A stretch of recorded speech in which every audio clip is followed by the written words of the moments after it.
to this meeting of the Employment Committee. Do we have any apologies for absence?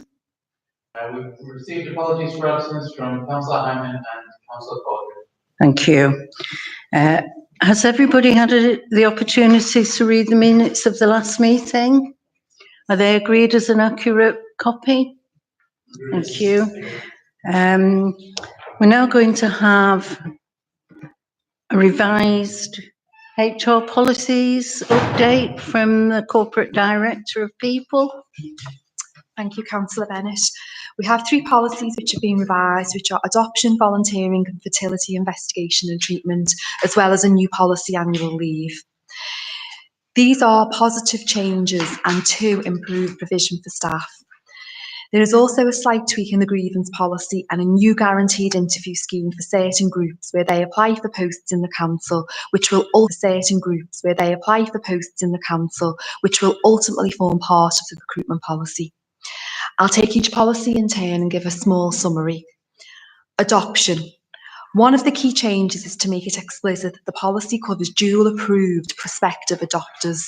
This is when the employee is approved to foster and adopt with a view to initially fostering a child before the adoption is formalised. It has also been updated further to some GMSS process changes, and there have been some other small changes. Any questions on the adoption policy? No. Volunteering policy. The key changes are move from 12 hours of paid leave for volunteering to 2 days. The onus is on the employee to source and secure the volunteering opportunity. Now includes existing volunteering commitments, as it is fair that staff who are volunteering already can access the scheme.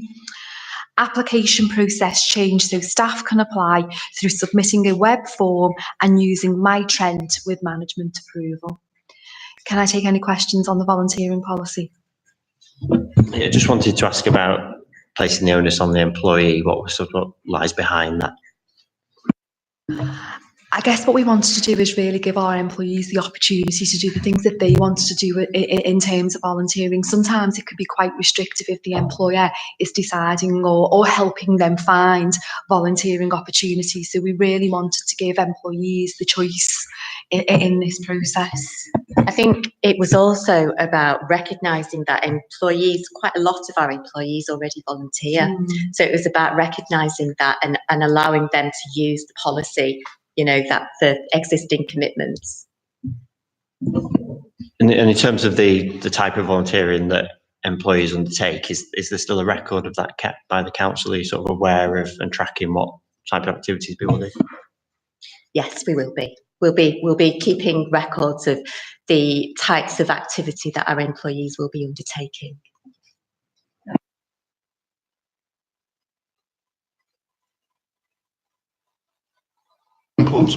Sorry, there are some good examples. I do hope that our staff who volunteer for governors, school governors, will be considered. You know, the governor workforce is one of the largest in the country, and our staff have an awful lot to help our schools volunteering on governing bodies. Any other questions? Is that counted? Sorry. So in terms of school governing responsibilities, it's normally for way more than 2 days. It's a regular and ongoing commitment. So at the moment it is not covered. But if we were asked to go away and take a look at that, then we could. Thank you. I think it's a very positive policy that will be welcomed by our employees. Thank you. So I'll now move on to fertility investigation and treatment policy. Further to a request from Unison that we change the amount of paid leave staff can take to reflect the amount that might be required for treatment, this has now been changed.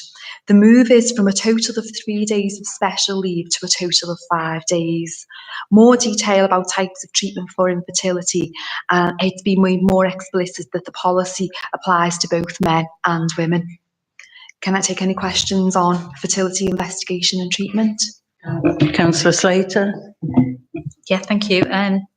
I think it's really good, the stuff that you're putting forward. I was just looking at the bit for round partners, and we were talking about they could take annual leave or flexi time. Is there no provision that we could look at perhaps for special leave for those, for somebody's partner where they're going through fertility treatment?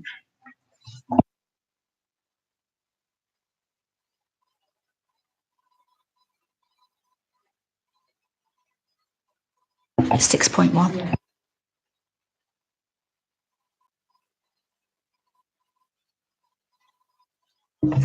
We could take a look at it, yeah, by all means, we can go away and take a look at that. Any further questions on this item? Right, we'll move on to the workforce update. Still got some more policies. If that's Oh, I'm okay. sorry. Yeah, no, that's fine. Annual leave policy. We currently have some information about annual leave on the internet. However, there isn't a formal policy. The introduction of a policy means we have a more comprehensive information and guidance to the staff and managers. It includes the move to annual leave being quoted in hours rather than days, and inclusive of bank holidays, in line with changes to MyTrent. It also details the recording processes through MyTrent for services with access to self-service. Any questions on annual leave? The unused annual leave portion of the policy, it's under 7. I just wanted to know that, do we have anything where people have been on long-term sick and then they would have been entitled to carry over annual leave? Because I think there was a legal case recently, weren't there, where that staff are entitled to carry over their statutory days, not occupational days. So I can't see. I might have missed it. No, it's a good point. We'll capture that. Anything further? No, one more. Oh, sorry. Which one was that? I've lost it.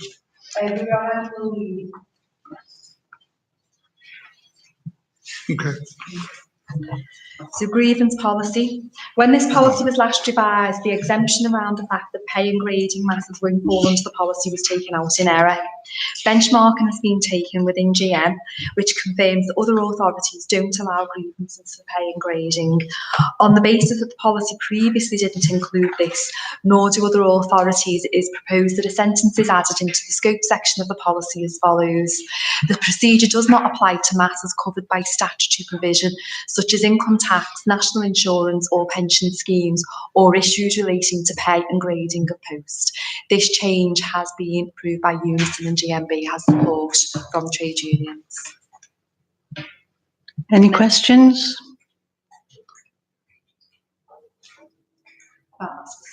I'm just going to finish. No, I can finish off on recruitment policy now, if that's okay.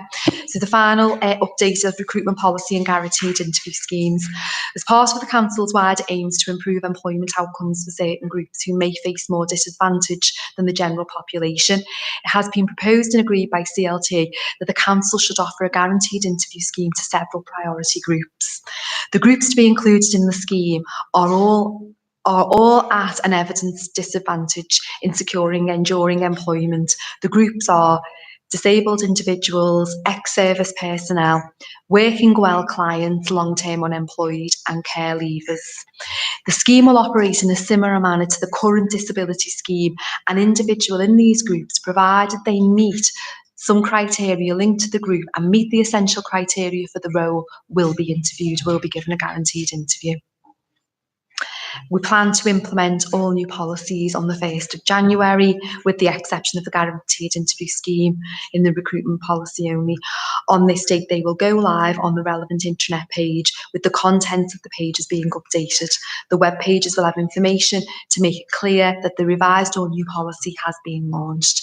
In respect of the guaranteed interview scheme for priority groups, the implementation of these schemes will form part of the resourcing review, and no specific date has been agreed for the changes yet to be made. However, when the schemes are live and the recruitment policy is amended, we'll let everybody know. Thank you. Any questions? Sorry. I just wanted to ask, obviously, the guaranteed interview for a disabled disabled applicant is a protected characteristic, and the proposed ones, which I really embrace. I think it's really good that we're looking to do that. Would we need to do some sort of equality checking around that? Well, just to make sure that we know that a protected characteristic is covered by the law.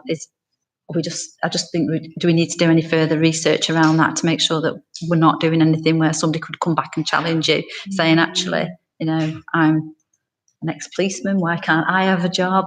So I just think if we can have a look at I think it's really, really positive, and especially stuff around care leavers. I think it's excellent, that, and the long-term employed. Well, actually, all three of them that you're suggesting. But I just thought if we could just have a quick check of that, just to make sure that we're not excluding anybody. Thank you.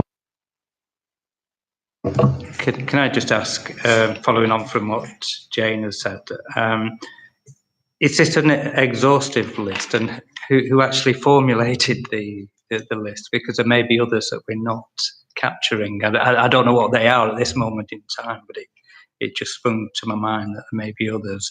And the other thing is about the implementation date. Why did it have to go to the resourcing review? So I'll answer your first point. In relation to it not being an exhaustive list, that's absolutely true. And I guess what we're trying to just be proactive and capture some of these things here and now. I mean, we all will know the plight, particularly of ex-service people trying to not just gain meaningful employment, but also housing and support. So actually what we're trying to do is just get a little bit ahead of things and bring some of these to the fore. In relation to why it needs to wait for resourcing committee, I guess we've got a lot of things happening around resourcing at the moment, and what we didn't want to do is do death by 1,000 cuts. So we're trying to make sure that we get all the changes that we need to make done in a more structured way. But there's no reason to say that we possibly couldn't bring this forward somewhat and look at this early in the new year. Yeah, I mean, I suppose what sprung to my mind as I was reading the report is like homeless people who don't have addresses and so on. How are we sort of looking at that as an issue? Is that a separate issue, or would that sort of cover, this kind of list? In terms of a response to that, I guess, we've got a really, what I would say, forward-thinking recruitment team. And if somebody applied for a position and they couldn't provide us with some of the essential information, I'm pretty sure and would hope that we would find a way around that. But you're right, maybe we need to be more implicit about how we will approach those circumstances should they arise, and that's maybe something that we can give some thought to when we come to revise the whole resourcing strategy for the new year. We look at the Mayor's pledge at the moment around homelessness at this time of year, and we really should be more proactive in relation to our support of that. So I take on board your comment, Councillor Acton. Councillor Whittam. Yeah, I was going to ask a similar question to Dave about whether it was an exhaustive list. I suppose the other thing I just wanted to ask, and sorry if this is already detailed within the papers, but with people who fit into one of these categories, at what point do we ask them to evidence that they are ex-service personnel or whatever it might be? And that's one of the reasons really why we can't launch it on the 1st of January. I think what we're asking for at this point in time is your agreement to the principles that are contained, within the policy. What we then need to do is to work out how we actually obtain that information. And at the same time, now we've taken some feedback, is we can do that assessment of, absolutely, is there any other sort of group that we need to pay attention to? So as Sarah said, we will be looking to implement as soon as possible, following approval from this committee, but we do need a little bit more time to actually work out the logistics of that. And is there, in terms of those categories, are they replicating other local authorities and other public bodies, and also is there sort of practice that we can adopt from other? Pretty much, they are the categories in the main that our kind of Greater Manchester neighbours are working with. So absolutely, so we can, and we are liaising with them in terms of how they've approached it too. Can Can I just ask one further question, which is around communication? Obviously, communicating to people that is on the list, and I go back to the homeless one. How would you sort of communicate with difficult to reach people? Again, counteracting that's something that we're trying to work through at the moment. You probably know we've got a new communications and marketing team within the council at the moment, and they are trying to generate a communications plan for us to really touch those hard to reach people who want meaningful employment and are just struggling to obtain that at the moment. I am supportive of the policy, but I do have some concerns, particularly for people who've been unemployed for a great length of time. They're disadvantaged by an interview system, and without that backup support to help them through this process, I don't think they're going to be terribly successful. Also, if you, as Councillor Acton mentioned, the homeless, they don't always have the clothes that gives them the confidence to actually attend an interview. So I think it has to be a bit more holistic than just saying we will interview these people if they come forward. Thank you.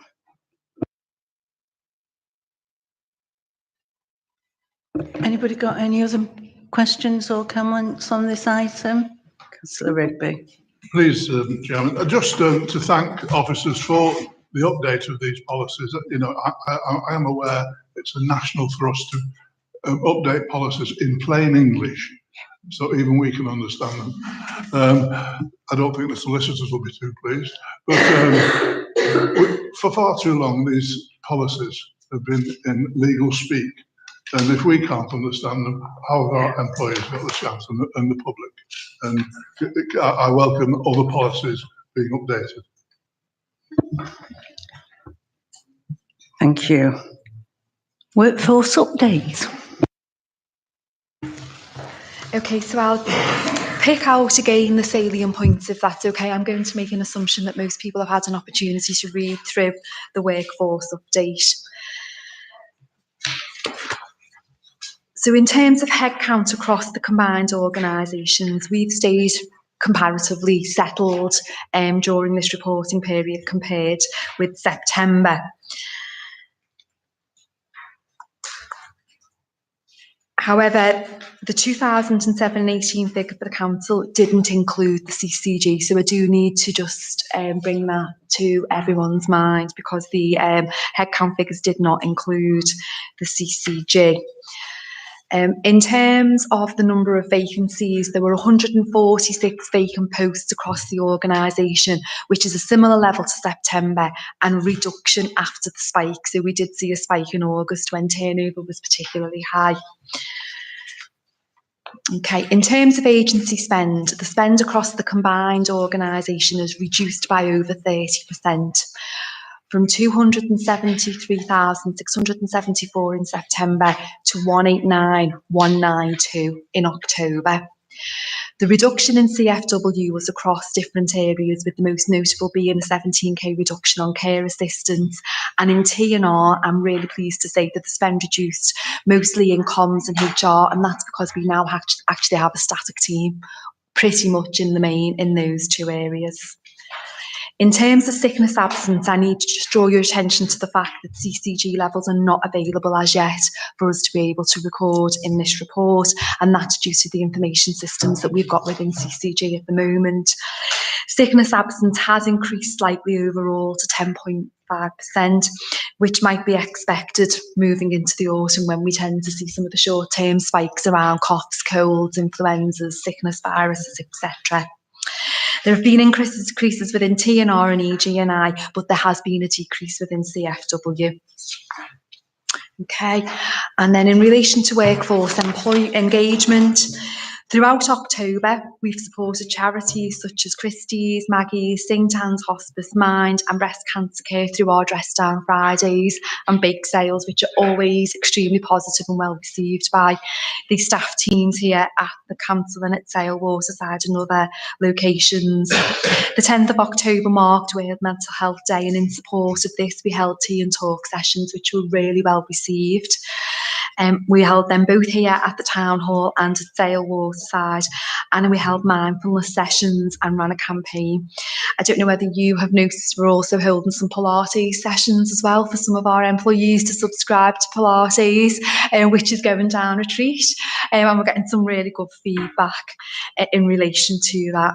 Something else I'd like to draw your attention to on this report is the apprentice activity, which I think is really, really positive.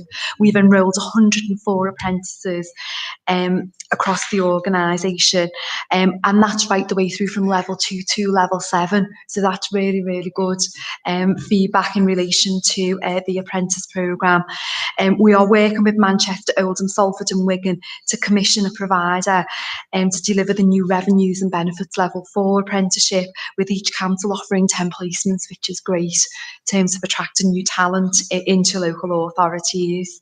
And recently the HR team have attended a number of school breakfast meetings to promote apprenticeships, which have led to 10 of our schools expressing an interest in the new schools business professional level 4 apprenticeship. So good news when it comes to the apprenticeship portfolio. I'm happy to take any questions on the workforce report. Yeah, I'm not sure about the Pilates at the moment. I'd have to see it first before I volunteer. But I think in terms of the pay structure, just to welcome really the hourly rate will be £9.19, which is above the real living wage national minimum, and I think that's excellent. And I think it's good for our workforce, and it's I think it's good for retention and recruitment as well. So I think that's a real positive within the report. I think just in terms of the sickness levels, I think it's something that I think we need to probably hone in on much more closely. And it'd be useful to have some meetings with regard to that. So in relation to sickness absence, Councillor Acton, it is something that we are very, very aware of at the moment, and we are making some concerted inroads into looking at our sickness absence. So I'll cover that from two perspectives. So the first perspective is we do have some really poorly employees who work for us at the moment and who really need our support, and Bev and her team are working on case management strategies to support each and every one of those employees to make sure that they're getting sufficient support. I guess the other side to that is as well, we do have some employees who know how to work the system too in relation to short-term sickness absence, and we are going to be managing that a little bit more robustly too as well in the future.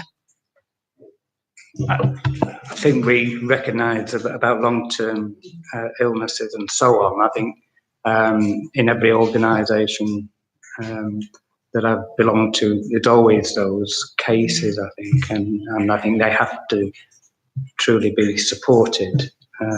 But I think that doesn't represent the whole of the percentage that, and I think it's the others really that we need to hone in on and concentrate on. And I'd like to see what the policies are in terms of return to works and all of those kind of initiatives to ensure that we're doing everything we possibly can to bring that figure down. Thanks. Councillor Slater, oh, sorry. I was just about to kind of add something to this in terms of absolutely. I think it's really important that we robustly manage absence, and I think one of the other items that's on the agenda today is around sort of how we're changing the culture around the organisation, and I think we're hoping as well that will also have a positive impact if our workforce feels more supported, if they are more engaged. We're doing a lot of work around their sort of health and well-being. So it's not just a sort of a, the robustness of managing the attendance is absolutely critical, but it's also a thing about how our employees feel about where they work and how as an organisation, we support them to be the best that they can be. So I think the combined efforts of how we want to change the way that we do things, I think will also help with attendance. And we're going to be measuring the impact of all of that as well. I think it might be helpful if we could see the breakdown of long-term absence opposed to short-term absence, because obviously if we do have some people that are very poorly, that can easily skew the stats if there are, you know, a handful of those. And obviously it's correct that we do support people in that way. So I think that would be a positive thing if we can see that. And also I think that, you know, once you have the employee survey up and running, I think that will be very supportive of staff, because it gives them the opportunity to be able to raise stuff in a more confidential environment. So I think I'll be looking forward to seeing some results from that. I did want to say thank you as well for the way that we are implementing pay award. I think that it's really positive that we're doing increment first and then a pay award second, and I think that's, you know, really, that's a real positive for staff as well. And I just wanted to ask, you know, the work around the charities and stuff. Do the charities approach the staff, or do the staff that bring the charity?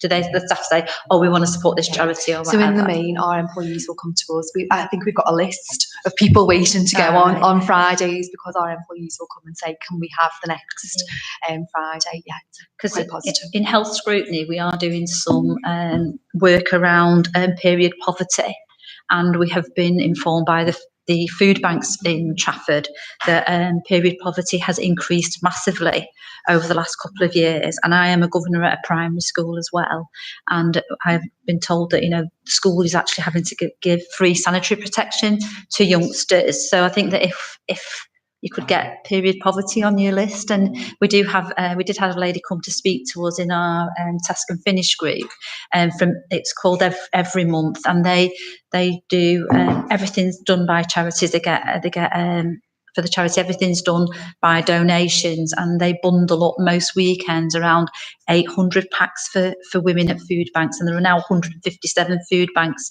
in Greater Manchester. So I think it'd be really helpful if we could look to support them going forward. Thank you. Councillor Whittam. Yeah, just to go back to the pay rates, because it's obviously the government nationally refers to the rate for over 25s as the national living wage. The minimum wage refers to the rates for those who are younger, and then the real living wage is that's set by campaigners. Trafford Council is not an accredited real living wage employer. The purpose of being accredited is it makes sure that you stay above that real living wage level each year as that goes up, and at the moment we've no mechanism for doing that. So just thinking in terms of the word in here, we've got real living wage and national minimum wage. Do we mean to write real living wage, or did we mean national living wage? It should say both, because we are above the real living wage, which is the new rate for next year, I think, is £9 an hour. But obviously we've no mechanism for making sure we stay above that at the moment, because we're not accredited. So what I will say, sorry, I didn't cover pay in the workforce update deliberately, because we've got it on the agenda. So I don't want anybody to think that I've deliberately skirted over it, because we have got it on the agenda. I didn't draw it out. In terms of the terminology, I'll take a look at it, Councillor Whittam, and come back to you. Yeah. Councillor Rigby. Thanks very much indeed, Chair. Yes, colleagues have mentioned the increase in sickness absence, so I won't dwell on that. But there's also, reading the report, and this report is very informative each time, there's an increase in accidents, which is a concern. And agency spend, well, thankfully, it's gone down this time, but overall this year it is still high. But I appreciate that depends on the council meeting its statutory requirements in many cases. One thing which I think we should applaud is the apprenticeships, which is here. I mean, this council has got a proud reputation, a good reputation, for leading the field with apprenticeships. Not only are officers encouraging and direct apprenticeships employed by the council, but out in the market as well, they've been leading it. I know this was discussed at council last week, particularly in relation to looked after children, and a great deal of work was done. That unfortunately I couldn't be at council last week, otherwise I'd have spoke at length to support the motion. But one area which we shouldn't ignore is the part that the trade unions have played in the apprenticeship scheme, because we fully consulted them when we introduced the scheme. They were obviously concerned or interested, and they have been absolutely behind the scheme 100%. And I think we should minute our appreciation of that. Councillor Slater. I think it was, I just want to pick up on the point that Councillor Rigby made there. You know, when we're recording accidents, do we record them as industrial injuries? Because it's slightly different how you record that and not as sickness absence. Because we pay differently, don't we? Yeah. Don't worry. I'll get Richard to confirm that, but I'm fairly confident that we are recording it appropriately. Any further questions on this item? In that case, we'll move on to the new pay structure. Okay, again, I'm going to make some assumptions that people have read the report and pick out the salient points again. So in terms of background, agreement was reached between the National Employers and NJC Trade Union side on rates of pay applicable from the 1st of April 2018 and the 1st of April 2019. This was a 2-year pay deal which included the introduction of a new pay spine from the 1st of April 2019 that is based on the following: a bottom rate of £9 an hour or 17,364 per annum based on a 37-hour week. For Trafford, this equates to £9.19 as we work a 36.25 working week. It recognises the future trend changes to national living wage, due to rise to £8.21 in April. The real living wage at the moment is £8.75 and will again be reviewed. So as Councillor Whitson said, will be reviewed again next year. It renumbers scale points and deals with amalgamations of scale points, and equal steps of 2% exist between each scale point. The design principles and scope were to minimise the impact on paid staff, which is crucially important.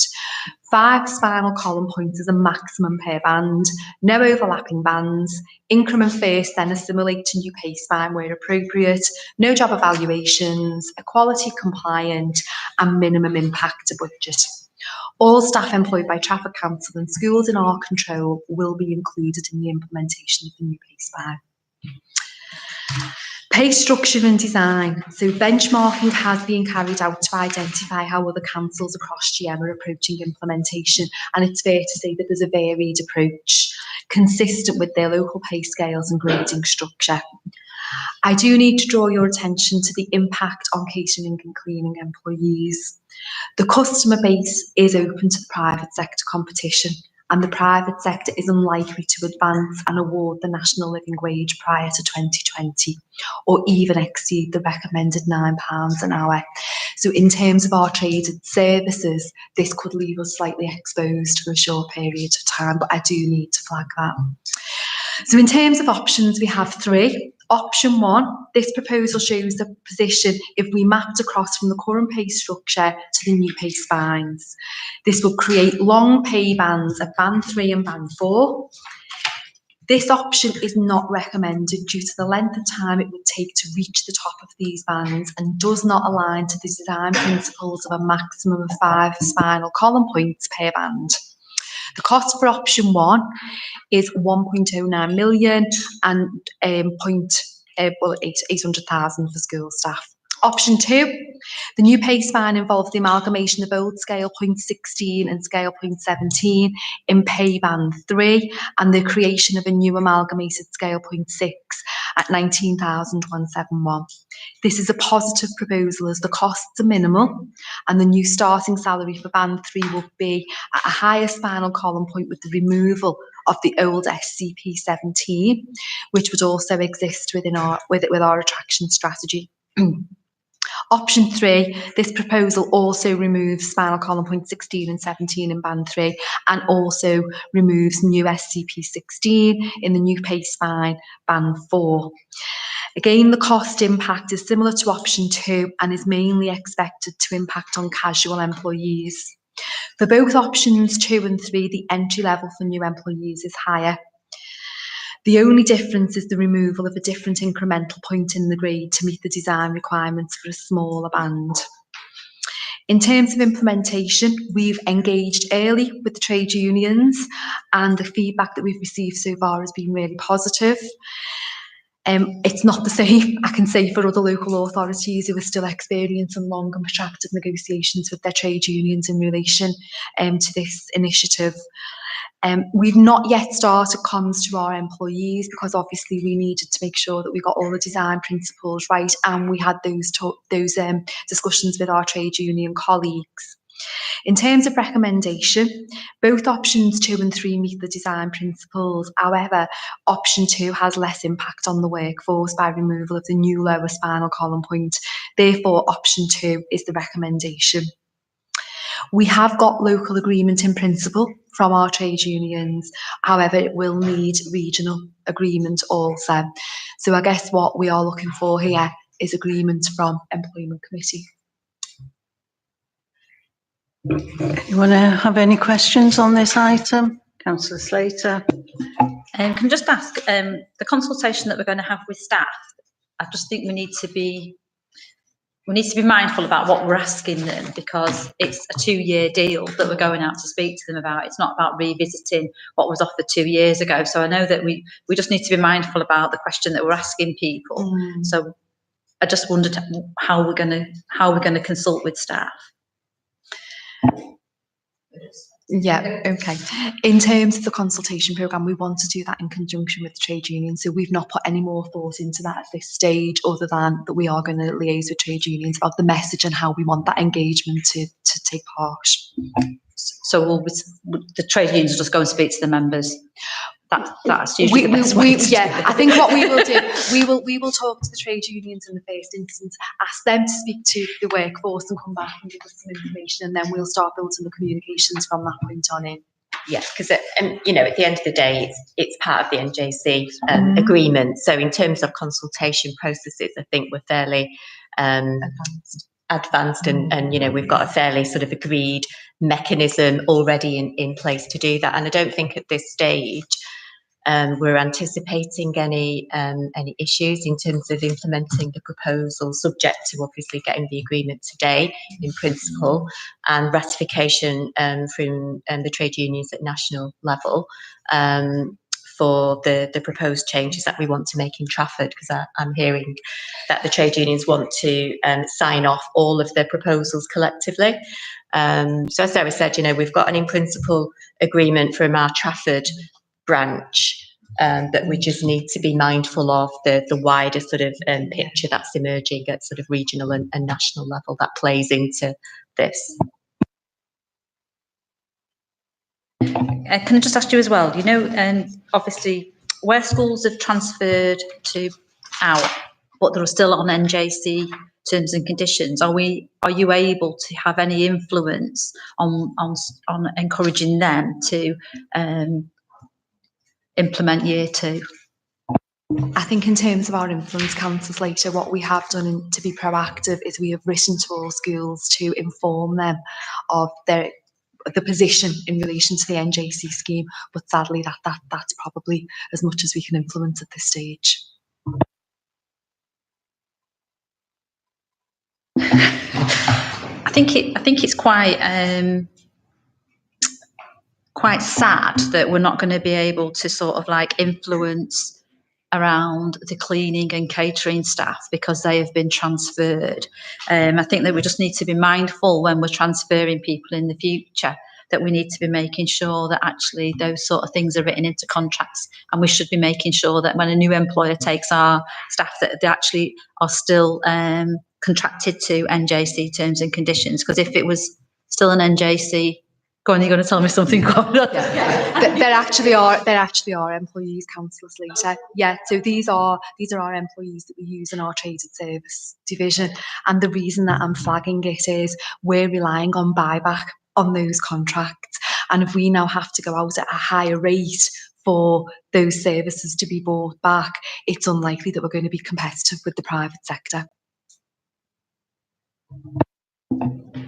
is it possible for us to have some further work done on that and on some understanding on that? Because I wouldn't like to see that we were ended up with a two-tier workforce where we were able to implement a pay award for some staff and then not for others. No, they will get the pay award. That's the point I'm Okay, making. right. They will get the pay award. But in order for us to fulfil our obligation, we have to increase the cost to schools. And therefore, as we all know, schools are looking to make savings themselves. And they may say, well, we're going to look at what the private sector can offer, which is really unfortunate position. But I wanted to make sure that we were all in the picture on that. Yeah, I mean, I absolutely understand what Sarah's saying. I just wonder, though, in terms of our communication, that we need to stress to schools that element of it. Yes, it might be, more costly, but there's a moral issue around this, and how we actually get that message across. Because sometimes they just look at the bottom line, and that's what they go for. So I think if there's some content around that, then I think that's really important that we get our communications right. Okay, so just to give you some assurance around this, Phil Valentine, who heads up our trade and service division, has actually had this on his radar now for quite some time, and he and we've had some lengthy discussions, and it's our intention in the very early new year to write to all our schools to really bring those messages home, because also as well, let's not forget, if we were to lose some of those traded service accounts, these people will be entitled to TUPE on their terms and conditions. And actually, it would make sense. We've got really good controls here. We vet our employees really well. We manage our services robustly. And we've got really loyal and dedicated employees within these services. It would make sense for those services to stay as they are. And we'll be bringing all those messages home in that communication in the new year. Any further questions? In that case, we'll move on to agency spend for Q2.